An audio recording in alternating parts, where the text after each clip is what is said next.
E as cassações de mandatos, né? Fala assim, no primeiro momento, falando de 64, digamos, mandatos foram cassados, né? Fala um pouquinho, dentro daqui do Rio Grande do Norte, como é que isso aconteceu? O mandato de vários deputados estaduais, né, que eram porta-vozes do movimento popular, como Floriano Bezerra de Araújo, como o líder ferroviário, né, de Mossoró, né, que eu não estou recordando o nome dele, peço até ajuda aqui a Roberto, né, que foi cassado. Aldo Tinoco?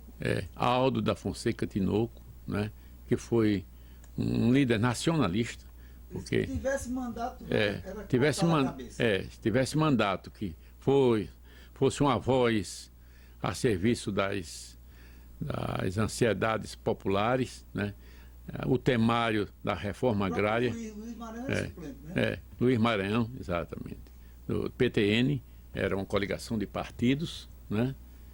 Imediata, até porque Luiz Maranhão tinha uma antecedência de luta e uma história de luta desde 35, que era muito jovem, depois desde 52 e variadas prisões por ser muito perseguido, por ter sido um homem de uma estatura moral e uma estatura política, de uma imponência que é imorredora na memória política e história. Então era esse o critério. Na Câmara Municipal, eu me lembro muito bem que ao chegar em Natal, tinha sido cassado o mandato de João Ferreira de Macedo Sobrinho. Era do antigo PTB, mas não podia ser candidato pelo PCB, era do PCB. O guarda-chuva era o PTB, Partido Trabalhista Brasileiro, no qual se elegia. Foi meu companheiro de prisão logo em seguida, né, cassado o mandato. Ele era primeiro suplente e assumiu. E assim vários outros companheiros, né? Vários outros companheiros. Dentro da Assembleia eram essas as cassações, né? E não se abordava temas mais nem de protesto. Houve alguns deputados que logo em seguida, né, defenderam a abertura, mas com muita luta, né? E esse tema não era um tema, vamos dizer, não de agrado, não era de agrado e nem era de relevância, porque a imprensa rio-grandense do Norte, através do Diário de Natal, o Diário de Natal era um porta-voz do poder político, né, da época, né, o Diário de Natal, sob a direção de Luiz Maria Alves. Então não havia órgãos de posições equilibradas, nem de posição de negação à violência. Era política de terra arrasada mesmo, passar por cima. Né? Um estado realmente de terror, um estado de medo, né? Porque qualquer delação iria para as comissões gerais de investigações, para as comissões dentro das repartições e geravam inquéritos. Inquéritos que depois não iam prosseguir, porque não tinham substância jurídica, nem substância verdadeira. Esse era o quadro, né? Nery, com relação à repressão dos sindicatos, como você viu esse movimento acontecer? Os sindicatos foram varridos da vida política especialmente o Sindicato da Construção Civil no Rio Grande do Norte. Os sindicatos mais ativos, mais combatentes, não é? Eram realmente... se transformou em nomear naquela época, vamos dizer, interventores do golpe. Pessoas que, no caso do Sindicato dos Trabalhadores na indústria do sal, dos trabalhadores no sal, que era o sindicato mais poderoso da área de Macau, que era presidido por Floriano Bezerra de Araújo. Foram designados, a partir daí, os interventores, que eram pessoas que iam administrar com mão de ferro e também com falta de critério diante do poder econômico que Floriano deixou nesses sindicatos e os dirigentes sindicais na época. Foi uma devastação, né, em toda a área sindical. E muita gente preso por simples delação, né, por simples informação, baseado não só em mentiras, como em raivas pessoais em antagonismos pessoais, em invejas pessoais, e não em fatos realmente consistentes e verdadeiros. É esse o quadro que eu vi. Os sindicatos rurais e as ligas camponesas, como elas ficaram? Bom, ficaram vamos dizer, na fuga. Desapareceram, os líderes desapareceram. Alguns assassinados, na Paraíba houve muito isso, quando eu passei no 14RI, lá no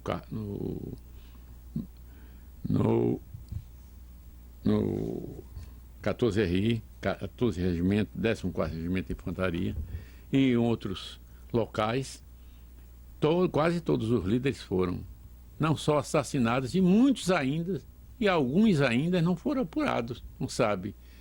Saíram de casa, levados pelas autoridades, porque não havia a legalidade do habeas corpus, não havia a legalidade de dizer o destino para onde foram, então não funcionava o poder legal, era o poder da força, o poder do latifúndio, quem mandava e quem foi agente de toda essa luta política. Então foi uma situação muito difícil, aqui quase todos fugiram, né? Eu tive que me ausentar muito tempo do Rio Grande do Norte, né?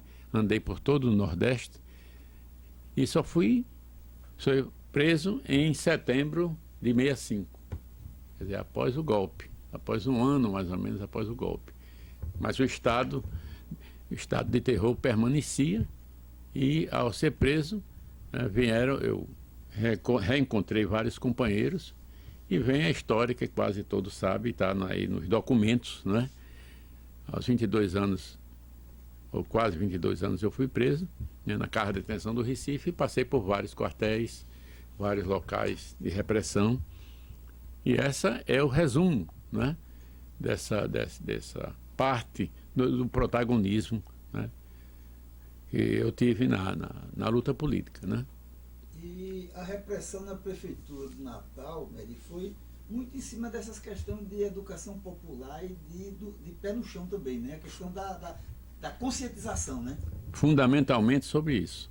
A eliminação dos barracões, né? Dos acampamentos de pé no chão, daquele programa de educação que foi um exemplo para toda a América Latina e um exemplo que gerou depois Paulo Freire e mais outros, né? Da campanha de alfabetização, e um exemplo mundial praticamente, histórico, mas para Natal foi a eliminação de todo esse processo de educação popular. Todos os seus dirigentes perseguidos, né? Todos os seus estudantes, a campanha de pé no chão, os técnicos, os estudantes que muito colaboraram, todos foram perseguidos. Quer dizer, foi um corte violento, um corte da atividade da campanha de pé no chão, porque era, vamos dizer, o organismo que representava uma administração voltada para a educação popular e voltada para um projeto de cidadania popular e de liberdade popular. Por exemplo, para ilustrar, o calçamento de Natal se fazia com um processo. A campanha de calçamento, a prefeitura dá a pedra e o proprietário é mão de obra. A prefeitura fornecia pedra e o proprietário de todas as ruas dava a mão de obra, a sua mão de obra. Era uma parceria. E ao terminar, Djalma Maranhão percorria toda Natal para fazer a prestação de contas, né, nas casas, nas ruas que foram pavimentadas. Isso é um exemplo inusitado e um exemplo que ficou para a história de como se faz uma administração voltada para os interesses populares. Era esse o grande pecado, era essa o grande crime que diziam Djalma. Djalma submeteu a vários inquéritos, esses inquéritos foram dirigidos pelas autoridades militares e nada foi apurado, porque não havia desonestidade no erário público.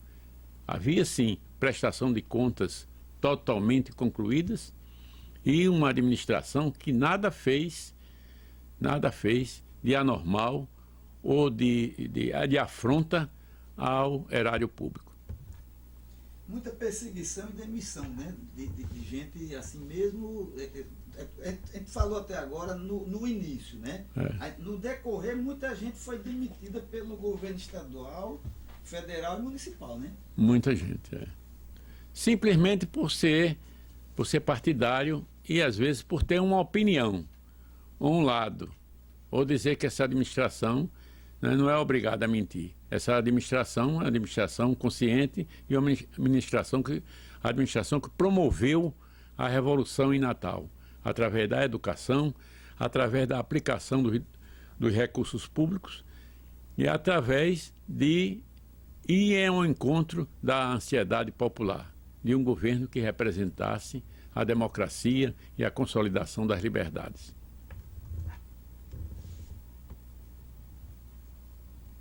Na universidade, que notícia você tem desse movimento de repressão?